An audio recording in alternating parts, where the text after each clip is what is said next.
Hey, I just ate cheese and crackers and pickles, and I fed my cows and I fed my chickens, and now I'm ready to read Reddit stories with my beautiful besties. Fist me.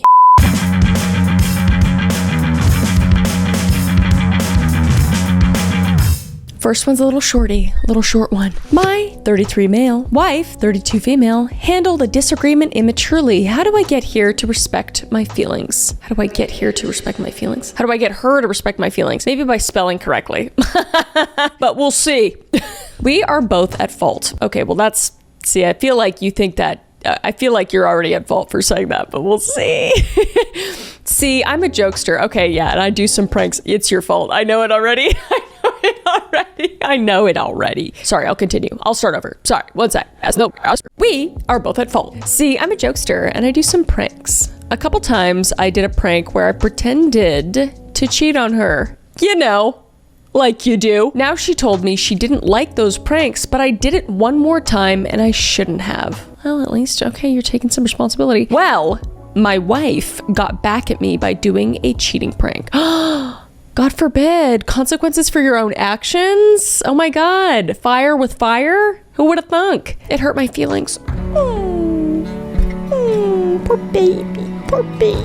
I now see what she means by cheating pranks aren't fun. I'm sorry, I keep pausing to do commentary, but yeah, no shit. But I'm hurt that she knew how hurtful they can be, yet did it. She said, obviously, I'm the type that needs to learn through experience, but that's not true. I would never intentionally hurt my wife. When I did pranks, I didn't realize how big of a deal they were. He can't. I have to fix his writing on the fly. But she knew and still did it. I love my wife and our marriage is fantastic and hoping to start trying for a baby, but this hurt my feelings a lot. I think it's funny when I do hurtful things to my partner, but when they do it to me, I don't like it. Are you a kid? Are you a child? Is this a 12-year-old writing this? My lord, you are the asshole. This is just relationship advice, but you're the asshole. And she's not at fault. You know, you think it's funny, so why wouldn't she think it's funny? Why wouldn't she get a little bit back just so you understand? Because you clearly aren't understanding. Her doing that is literally teaching you a lesson like a teacher does, you know, to a 12-year-old, because that's how you're acting. Sorry, I'm getting fired up right now. Anyway, let's see what the comments said. But you did intentionally hurt your wife when you pretended to cheat on her after she told you that she was hurt by that. You don't get to turn this on her and make yourself the victim. You are a total asshole. You owe her an apology and change behaviors. Update me. Exactly. This dude's search history must be like, why am I reaping? Do I have to reap if I sow? How do I sow without reaping? Is turnabout actually fair play? Turnabout unfair? I'm around. I don't understand why I have to find out. I love people on Reddit. They make me smile. They also make me cry sometimes. But it's okay. I just don't go on to the Call Me Chris Reddit anymore. Most people are actually pretty nice, but there's some things on there that just make me really sad and upset. But anyway, this person's an asshole. Let's move on. Okay, this one sounds awful, but it was on one of the top ones on Am I the Devil? Server spilled coffee and burned my baby this weekend. I'm so sorry. Let's read. So this weekend, we are driving down to Tennessee to spend a nice relaxing weekend at a cabin. And I have an 11-month-old baby girl who is just able to sit in a high chair. We stopped at a well-known sit-down chain restaurant. After getting settled and being handed at least 6 menus between the 4 of us, we started to figure out what we wanted. Why does it 6 menus between the 4 of it? Whatever. Well, my husband ordered coffee and the server decided to try to pour it in front of my daughter, then hand it to my husband. Okay. So she poured the coffee in front of your husband. Husband ordered coffee. The server decided to try to pour it in front of my daughter. Okay, so she's pouring it into okay, got it. It was like watching something in slow motion. Oh, her fingers grabbed the porcelain coffee cup. Oh, your daughter. So your daughter grabbed it. Her fingers grabbed the porcelain coffee cup and immediately spilled all over her. Oh, that's so sad. I bet the waitress felt so bad. I hope she did. I stood up, ripped her onesie off of her, and ran outside to my van. I quickly took baby wipes, dipped them in my water I had, and started draping her in cooled baby wipes. I then ripped her diaper off and just held my burned daughter against my chest with both of us sobbing in the parking lot. No one came out to check. The server saw it. The lady near to us saw it. The server even said, "Let me get you napkins," like that would help. I mean, what else?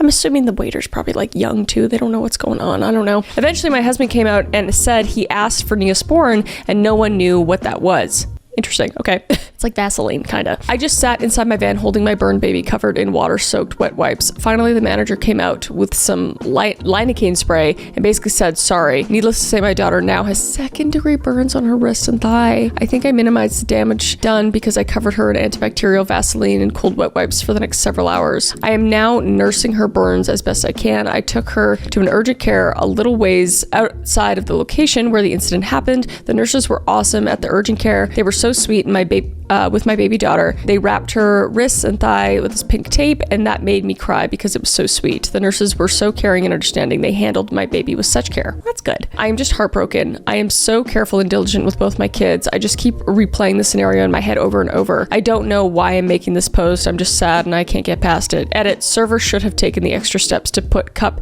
in front of husband who ordered the coffee. The fact that it was close enough for my baby to reach shows negligence of a server. Okay, got it. So she poured the coffee, or he, I don't know, and then put it on the table, and I guess it was close enough to the baby where the baby could reach it. Huh. I mean, yeah. I don't know. When you're a server, you kind of just need to be like cognizant of that. Like, even if you don't have kids, you might not be thinking about it. And maybe it was like way over and maybe the kid like reached really far. But like at the end of the day, you're dealing with like a really hot thing. Like there's a reason why servers are like, hey, this plate's hot, you know, before you touch it because you need a warning. So I'm sure they didn't expect the baby to grab it. It's just a really unfortunate situation. Comments say, everyone here is giving you advice, etc. But I just want to offer some reassurance. Both my husband and I received second-degree burns when we were babies. Myself when I was a toddler from boiling hot water, my husband from a literal pot of boiling water, and me from opening up the hot water pipe in my basement. Ugh. Our parents were devastated, of course, but we actually healed beautifully. I have no visible burn marks on me as an adult, and I was completely bandaged for weeks and skin missing as a child. My husband has some brown speckling on his shoulder that looks like melasma, but that's it. Oh, well, that's nice. Some reassurance. What are the people saying in the comments? This title is super misleading when you read the story, and OP's comments seems like an unfortunate incident with many mistakes from the adults in it. The server could have used better precautions, sure, but they did not spill coffee on your baby. I mean, that's true. It said they spilt it on your baby when your baby just reached out and grabbed a mug, so it is a bit misleading, but it's just like a really unfortunate situation. Once I read deeper, I found out that the server set the coffee cup in between your husband and child, and that your child spilled it on herself or himself. I say this with all compassion, but I feel this is a situation of 50-50 blame. The server should have probably been more aware of where she or he was setting the coffee cup, and your husband should have been more aware that there was a hot coffee cup within arm's reach of a child. Oh, yeah.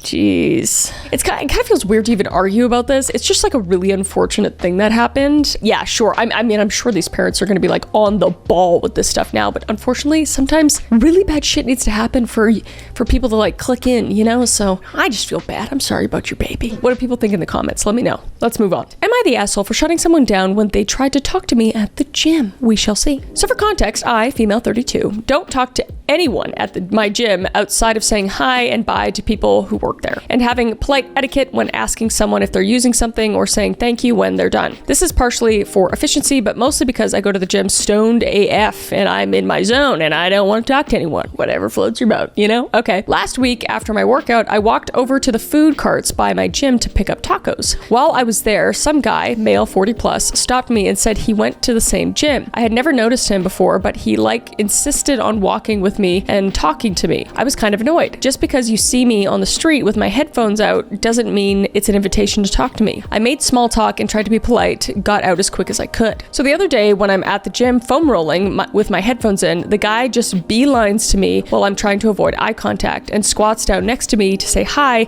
and give me a fist bump. I give him a quick heads up, acknowledge him, but ignore the fist pump. Avoid eye contact the rest of the time I'm there. Okay. And then today the guy comes into the gym and sees me. I immediately avoid eye contact and he doesn't come up to me. So I think he gets the picture, but then when I'm doing leg lifts, he comes over and tries to give me a fist bump. Okay. So I take out my headphones and I say, look, man, I don't want to do this. Fair. I'm here to work out. I'm not here to make friends. I don't want to talk to you, okay? Damn.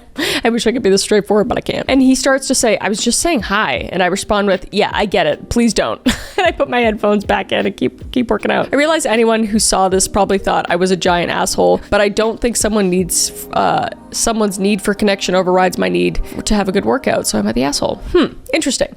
Because I'm all for, you being able to have your space like you are in a public space, but you could make it clear to them like you did and say, hey, like, I mean, the way you said it was a little bit like, whoa, I don't think I would have said it like that, but you have full right to be like that, you know? I'm sure most women would be in a situation where they get a little bombarded by somebody and you're like, okay, like you want to be polite, but you don't want to be too polite, so they think you're flirting, and you would love to just say, can you please just kindly off? But it's really weird to say that. So, you know, was he just trying to be nice and like friendly and doesn't have, you know, any intentions? Maybe. Let's see what the comment said. Not the asshole. I'm tired of being forced to be polite and not making people feel uncomfortable, even though they just make me feel uncomfortable. More people need to be blunt because people don't seem to understand hints and unwanted interactions. Yeah, I kind of agree. Just, you know, coming from a woman, I don't know. This person said, not the asshole. Coming from a father, I hope my daughter has the boundaries you do when she grows up. You don't owe anyone your attention. You rock though. Yeah, coming from someone who lost their father young, this comment means the world to me. Oh, happy Father's Day. I've been in the situation where I'm like, really? Because my parents raised me to be very polite and very nice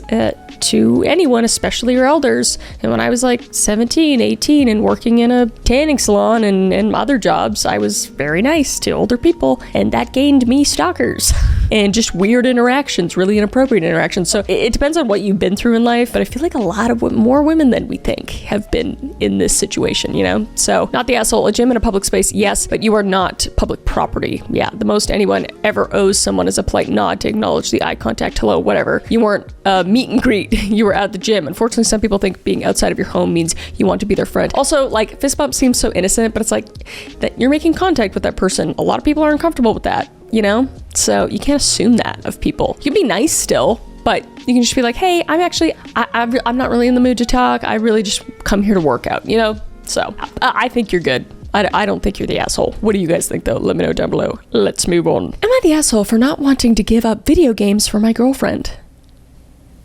I, 33 male, just started a relationship with someone 26 female, and one thing we disagree on is me playing 2 hours of video games a week. 2 hours video games a week. Okay, that doesn't seem like that much. Okay, we'll see. She refuses to continue the relationship unless I stop playing video games completely. Okay. That seems like a lot. Before you say anything, yes, I know it is childish hobby of mine. I don't think it's childish. I think that's fine. If you like playing video games as an adult, it's perfectly normal. A lot of people do it. But that is exactly why I need it in my life. I have a lot on my shoulders with work and family issues, health issues that I don't want to give too much detail about so I can remain anonymous. The one thing that helps my mental health and allows me to distress is playing a game for 2 hours a week, where I can forget about the million responsibilities that I have and just relax my mind. I think that's perfectly fine. I am not asking to play for 10 hours a day, just a few hours a week after she falls asleep. Her issue with it is that she wants 100% of my free time. I gave it up for a month now and my mental health has gone downhill. Am I the asshole for wanting to stand my ground and lose the relationship over a few hours of game time? Listen, I mean, you don't need to be with somebody. Again, you don't need an excuse not to be with somebody. But if you really need, and if you really love something like your hobby, something that you've done forever, and something that means a lot to you, and then you can break up with somebody because they don't like it or they don't allow it. I love painting, and I'll probably, I wish I did it more, but if I wanted to do that a few hours a week, Caleb would be like, yeah, that's awesome. Can I watch, you know? Or I'll go do my own thing. Well, I think it's important to have your own time, but some people like to be with each other 100% of the time, and that's okay. It feels like you guys just probably aren't compatible. She's trying to put a leash on you. I think what you're asking isn't unreasonable. So that's what I'm saying. So before you say anything, yes, I know it's childish hobby of mine. Why is it any more childish than watching TV or movie or TikTok or playing a game on your phone and browsing social media? It's not. If she can't handle you spending 2 hours a week on a perfectly normal hobby, then that's her problem, not the asshole. Her issue with it is that she wants 100% of my free time. Yeah, big red flag. I think so too. Like if she's wanting to control all of your free time, then where does that stop? You know, and this is a new relationship, you said. So I think it'll just go downhill. Like, you know, you want to go out with your friends. Oh, you can't because she needs to go out with you all the time.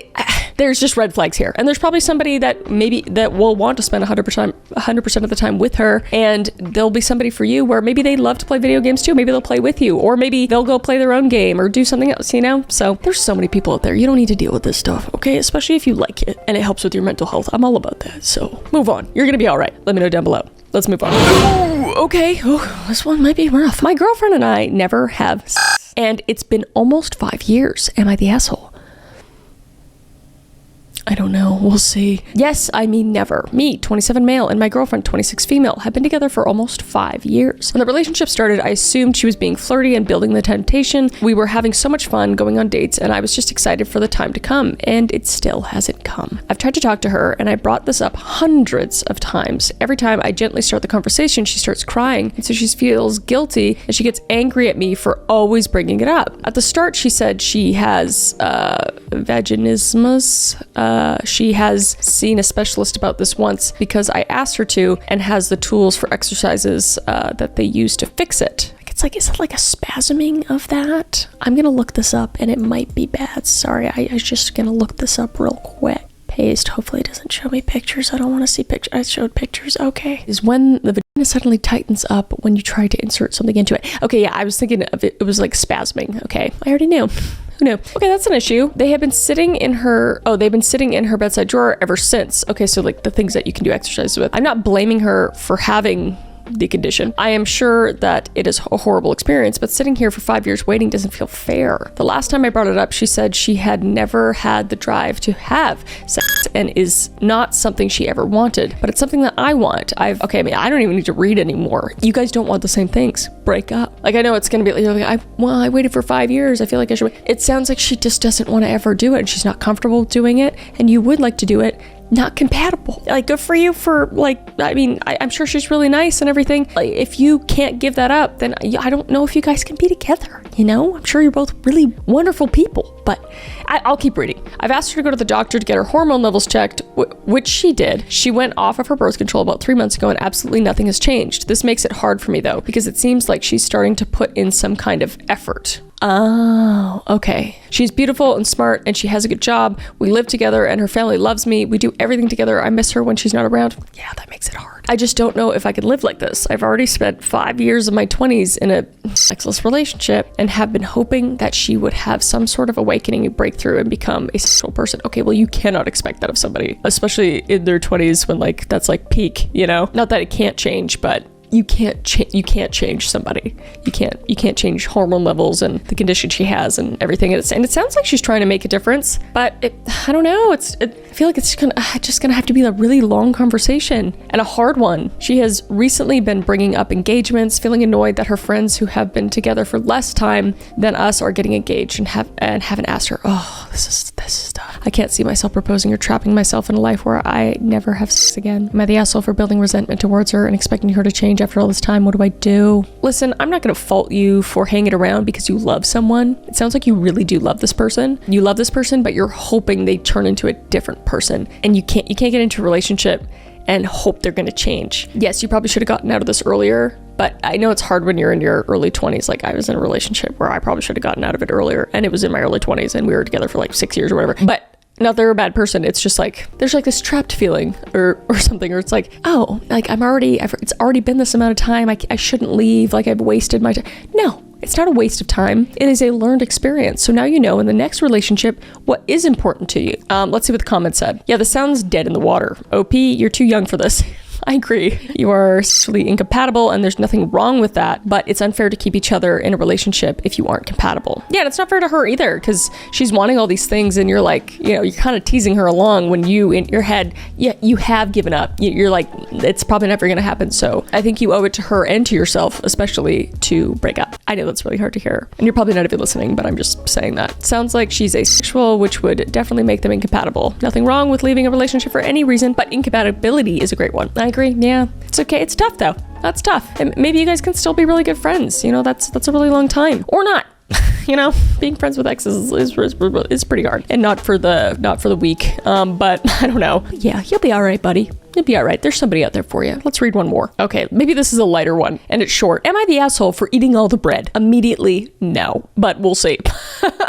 For context, I, 21 female, share an apartment with my mom. It's usually just the two of us, but her boyfriend visits on occasion. This happens about 2 weeks ago when her boyfriend came to visit. They were packing up for a road trip and had all the bags neatly stacked so they could just keep making trips out to the car. I wasn't helping them pack, but then again, they didn't ask for my help. One of the bags had all the road trip snacks, drinks, and leftover groceries they didn't want to go bad when they were gone. Among those groceries was half a loaf of bread.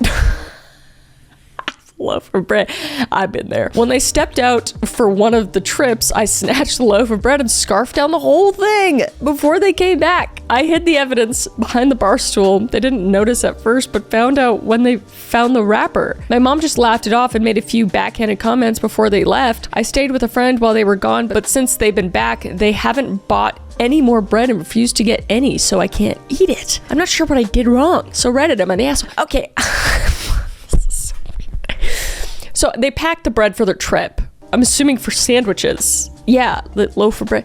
Yeah, so like you're kind of the asshole for like stealing their snack. And on top of that, you didn't help them in their, I don't know. You seem like a little bit of a little snatcher of bread, which I get, but I feel like a bit of an asshole, but it's weird that they're not buying bread so you can't eat it. This is like just a weird situation. I don't know. I'm curious what the comment said. Info, are you a dog? This is very dog behavior coded. Right, I had a beagle mix that would definitely do that. Stop. We've all eaten half a loaf of bread, all right? You're the asshole. You ate the food you knew they were packing for their road trip. Yeah, you didn't just have a slice of bread, you ate it all and left them none. You knew it was wrong because you hid the evidence. True. What are you confused about? You're the asshole because nobody just randomly eats half a loaf of bread in the time it takes to bring some bags out to the car, unless they're trying to make a point. Nice try, R2D2. What? You're the asshole. First of all, no one should be eating half a loaf of bread at once. Okay, don't tell people what to do. Okay, don't look at me like that. Again, maybe not all of us have eaten half a loaf of bread, but I definitely have eaten half a loaf of bread, okay? But yes, you're the asshole if you grab something they were planning to take with them. Also, you're the asshole for not disposing of the wrapper properly. You do not know what a trash can is. Wow, people on Reddit are pissed at this person. Is this real? Okay, now I think I'm done. I think we're good. I think that's it. I think I'm gonna go eat some bread.